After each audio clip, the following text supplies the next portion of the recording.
Ahmedabad crime બ્રાન્ચની જે એક વણઉકેલા ગુનાઓ ઉકેલવાની એક પરંપરા રહેલી છે અને એ માટે જ ક્રાઇમ બ્રાન્ચનું એ મહત્ત્વ છે. ક્રાઇમ બ્રાન્ચને એક ઇન્ફોર્મેશન મળી હતી કે વટવા ખાતે કુતુબનગરમાં પ્લોટ નંબર 10માં આવેલ મકાનમાં કોઈ મહિલાની મતલબ હત્યા કરી એની લાશને ત્યાં દફનાવી દીધેલી છે.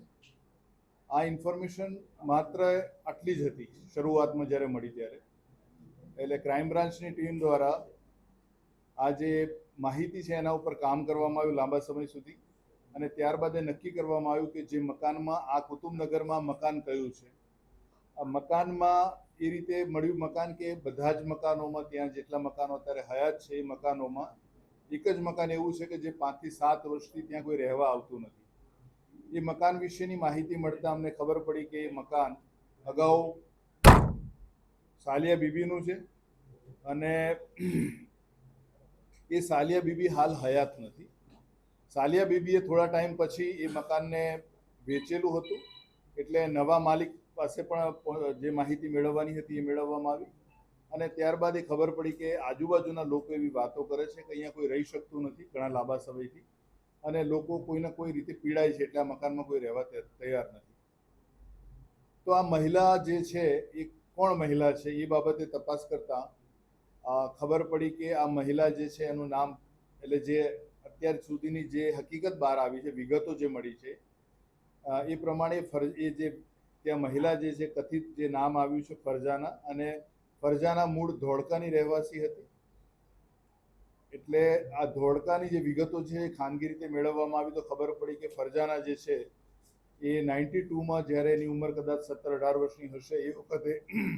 એના લગ્ન સુરત ખાતે કરવામાં આવેલા હતા અને એ 1 વર્ષની અંદર એના પિતાના ઘરે પાછી આવી ગયેલી. પિતાના ઘરે પાછી આવ્યા પછી ફરજાના જે છે એ પોતાની રીતે જીવતી હતી, ઘણા પુરુષોના સંપર્કમાં હતી અને ધીરે ધીરે પેઇડ સેક્સ વર્કર તરીકેનું કામ કરવા લાગેલી અને ત્યારબાદ એના ઘરવાળા એને તરછોડતા એ અમદાવાદ આવી ગયેલી. અમદાવાદ આવ્યા બાદ પણ એની એ જ પ્રવૃત્તિ ચાલી હતી અને આ પ્રવૃત્તિ દરમિયાન જ એનો પરિચય એક શમસુદ્દીન નામના યુવક સાથે થયેલો. શમસુદ્દીનને બંનેના સંબંધો આ પ્રકારના જ રહ્યા પ્રોફેશનલી અને પછી થોડા સમય પછી બંને ફરજાનાના કહેવાથી શમસુદ્દીન સાથે એના લગ્ન થયા અને એ લગ્ન જીવન શરૂ થયું. એના પછી પણ ફરજાનાએ તેના લગ્ન પહેલાંની જે પ્રવૃત્તિ હતી એ ચાલુ રાખતા બંને વચ્ચે લગ્ન ટકી શકે એમ નહોતા, પરંતુ ફરજાના શમસુદ્દીનને છોડવા માંગતી નહોતી. એના કારણે શમસુદ્દીન બહુ જ મતલબ એની પરિસ્થિતિ બહુ ખરાબ હતી અને એ વખતે એણે એના એક મિત્ર અને એના મોટા ભાઈની મદદ લીધી અને એની સાથે બીજા કુલ 4 જણાએ નક્કી કર્યું કે ફરજાનાનો જે અંત છે આ રીતે થઈ શકે એમ છે, બાકી બીજી રીતે થઈ શકે એમ નથી. અબ્દુલ કરીમ નાનાનો જે મિત્ર હતો એ મિત્રનું એની જે એક બીજા મહિલા જે સાલિયા બીબી છે એ આ લોકોના પરિચયમાં હતી અને અબ્દુલ કરીમનો એના ઉપર થોડુંક નાણાકીય ઉપકાર એટલે એહસાન હતું. એના કારણે સાબિયા બીબીના ઘરે આ બંને જણા શમસુદ્દીન અને એની પત્ની ફરજાના એ બંને ત્યાં રોકાવા ગયા અને એ રાત્રે અગાઉથી જે પ્રકારે એમણે જે કાવતરું રચેલું હતું કે આ લોકો રોકાશે ત્યાં અને પછી મોડી રાત્રે બાકીના 2 કે 3 વ્યક્તિ ત્યાં આવશે ત્યારે એમણે અગાઉથી જ એટલે કે અબ્દુલ કરીમ અને ઇકબાલે અગાઉથી જ એ ઘરમાં જે ખાડકો ખોદવાનો ચાલુ હતો એને તૈયાર રખાવેલો હતો. એટલે જેવા બંને સૂઈ ગયા એ જ અરસામાં આ બાકીના લોકોએ એનું ગળું દબાવી એની ત્યાં હત્યા કરી અને એક ખાડકૂવામાં જે ખાડકૂવા માટે ખોદેલો ખાડો હતો એમાં એને નાખીને એને દફનાવી દીધેલી. ત્યારબાદ અબ્દુલ કરીમે ઘરમાં પ્લાસ્ટર વગેરે કરાવી દીધું કે જેથી કોઈને ખબર ના પડે કે આ સ્થળે આવો કોઈ બનાવ બનેલો છે. અને આ વાત એ વખતથી વિસરાઈ ગઈ. ફરજાનાના જે પરિવાર છે એના પિતા તરફનો જે પરિવાર છે એ લોકો માટે ફરજાના એટલા માટે બહુ ઇમ્પોર્ટન્ટ નહોતી કે એ કોઈના કહેવામાં નહોતી, એણે ઘર છોડી દીધું હતું અને એનું જે જીવનશૈલી હતી એનાથી એમના ખાનદાનને પણ તકલીફ પડતી હતી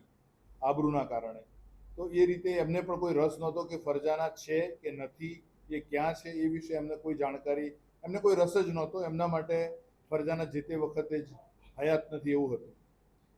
આ જે આખું જે બનાવ બન્યો છે એમાં માત્ર 5 જણા ઇન્વોલ્વ થયા, સાલિયા બીબી, એનો પતિ શમસુદ્દીન અને એના 3 મિત્રો. એટલે આ જે લોકો છે એમને કેવી રીતે આ માહિતીનો જે અમને આ જે ડિટેલમાં માહિતી જે મળી છે એ માહિતીમાં એવું છે કે સાલિયા બીબીના એક સંબંધી છે રાત્રે ત્યાં પહોંચે છે જ્યારે આ લોકો એને મારી નાખી છે અને એને દફનાવવાની તૈયારી કરે છે એ વખતે, અને જોઈ જાય છે. પછી એને ઘરમાં બોલીને એને ધાક ધમકી આપીને કહેવામાં આવે છે કે તું આ જે પણ વસ્તુ જોઈ છે એ કોઈને કહીશ તો આની જે હાલત થઈ છે એવી જ તારી હાલત થશે. એટલે ફરજાના એની કોઈ રિલેટિવ્સ હતી નહીં, અને પોતાને જે રીતે આ લોકો એને જોયું કે 5 જણા કમ્પ્લીટલી એક મહિલાની હત્યા કરી અને દફનાવે છે, તો એને ચોક્કસપણે ખાતરી હતી કે એના જીવનનું આ કોઈ પણ વાત કરશે તો એના જીવને જોખમરૂપ થશે. એટલે આટલા વર્ષો સુધી આ વાતને એમ જ એણે રાખી. આખી જે ઇન્વેસ્ટિગેશન જે થઈ, શરૂઆતમાં મકાન શોધવામાં આવ્યું, મકાન શોધ્યા પછી એ મકાનના રિલેટેડ જેટલા વ્યક્તિઓ જે આવ્યા સામે, કોની સાથે કોનો સંબંધ હતો, એ રીતે આખું જે પ્રાથમિક માહિતી જેટલી ચોક્કસ બને એટલી નક્કી કર્યા પછી ગઈકાલે ક્રાઇમ બ્રાન્ચની ટીમ દ્વારા અને એક્ઝિક્યુટિવ મેજિસ્ટ્રેટ અને બીજા તપાસના જરૂરી એકમોની હાજરીમાં ત્યાં ખોદકામ કરવામાં આવ્યું, અને ખોદકામ દરમિયાન 20 ફૂટ ઊંડેથી માનવ કંકણો મળ્યા છે. ગઈકાલ રાત્રે જે માનવ કંકણો સિવિલ હોસ્પિટલ અમદાવાદ ખાતે મોકલવામાં આવે છે, અને ત્યાં મેડિકલ ફોરેન્સિક એક્સપર્ટ્સની હાજરીમાં જ એ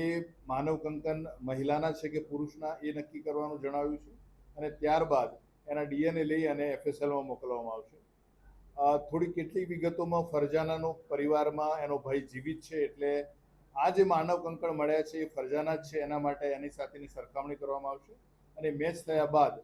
આ જે હાલ જાણવા જોગરૂપી જે તપાસ ચાલી રહેલી છે એમાં ગુનો નોંધીને આગળની કાર્યવાહી કરવામાં આવશે અને આરોપીની ધરપકડ. અવારનવાર આ જે તપાસ, આ જે પ્રાથમિક જે ઇન્કવાયરી ઉપર તપાસ ચાલતી હતી, ત્યાં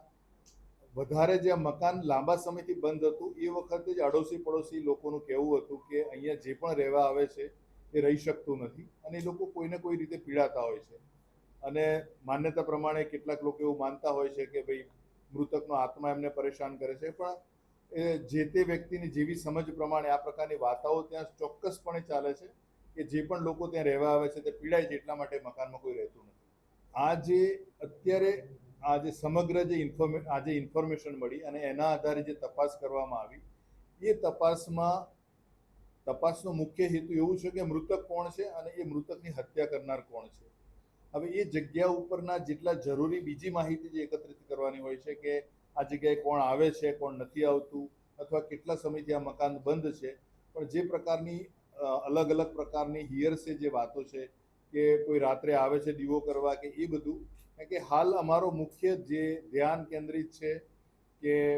આ જે એફએસએલ જે ઓપિનિયન આવે એના આધારે ગુનો દાખલ થાય, આરોપીઓની ધરપકડ થાય અને પૂરતા પુરાવા સાથે ચાર્જશીટ કરવામાં આવે. બાકી આ જે અલગ પ્રકારની જે તાંત્રિક અથવા તો જે બીજી વિધિની જે વાત છે એ વાત હાલ અમારી પ્રાયોરિટીમાં નથી. જે પ્રકારની માહિતી મળી છે એ પ્રકારે શમસુદ્દીનનો પતિ થાય છે, ઇકબાલ ખેડાવાલા જે છે એ એનો જેઠ થાય છે મરણ જનાનો, અને અબ્દુલ કરીમ જે છે એ શમસુદ્દીનનો મિત્ર છે, અને સાલિયા બીબી જે છે એ અબ્દુલ કરીમના પરિચયમાં છે, જે 3 નંબરનો છે. એટલે આ મુખ્ય 4 જણા છે, એમાં 2 જણાના મૃત્યુ થયેલા છે અને 2 જણા જીવિત છે. સાલિયા બીબીનું ડેથ થયેલું છે ને અબ્દુલ કરીમનું ડેથ થયેલું છે. આગળની તપાસમાં અત્યારે અમે મુખ્ય આધાર રહેલો છે કે જે પ્રકારે જે માનવ કંકણમાંથી મળેલા ડીએનએ અને એફએસએલમાં જે પરીક્ષણ કરવામાં આવશે, અને આ પરીક્ષણ અને જે કથિત મૃતકના જે ભાઈ છે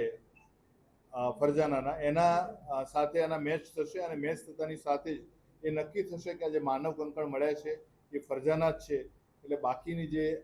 તપાસના જે પણ મહત્વના પુરાવા છે એ મેળવી અને આગળની કાર્યવાહી. મેં અગાઉ કીધું એમ ફરજાનાની જે પ્રકારની જીવનશૈલી હતી, અને એણે ઘર છોડીને નીકળ્યા પછી ક્યારેય એના ઘર પરિવાર તરફથી ક્યારેય ફરજાના વિશે કોઈ પણ પ્રકારની માહિતી મેળવવાની,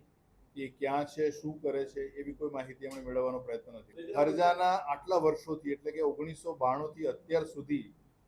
હયાત છે, નથી હયાત, ગુમ થયેલી છે, કયા સ્થળે છે, આવી કોઈ પણ માહિતી મેળવવાની કોઈએ પણ પ્રયત્ન નથી કર્યો, અને આ અંગેની કોઈ પણ રેકોર્ડ ઉપર પણ નોંધ નથી. અત્યારે અમુક વિગતો જ્યાં સુધી FSLનો જે અહેવાલ છે એ બહાર ન આવે ત્યાં સુધી અમુક બાબતો અત્યારે જાહેર કરવી હિતાવહ. આમાં જે નજરે જોનાર સાહિદ છે એના વિશેની માહિતી પણ હાલ આપની સમક્ષ મૂકવી તપાસને નુકસાન કરતા હોય હાલ જાહેર કરી શકે. ગુનાની તપાસ જે રીતે કરવામાં આવતી હોય છે અને એ કાયદાકીય મર્યાદાઓમાં રહીને જ કરવામાં આવતી હોય છે અને એ આરોપી બનશે કે વિટનેસ બનશે એ પ્રેસની વિગત નથી, એ પુરાવા આધારિત છે. અને જ્યાં સુધી FSL રિપોર્ટ ફાઇનલ ન આવે ત્યાં સુધી આ જે બધી જ વાતો છે એક આધાર માત્ર FSL રિપોર્ટ ઉપર આધારિત છે. જેટલી પણ અત્યાર સુધીની તપાસ કરવામાં આવેલી છે એ સહજ રૂપે મળેલા જે પુરાવા હોય, કારણ કે આટલા 33 વર્ષ જૂનો બનાવ છે એટલે અત્યારે કોઈ પણ ઠોસ વસ્તુ છે એવું કહેવું એ અયોગ્ય રહેશે.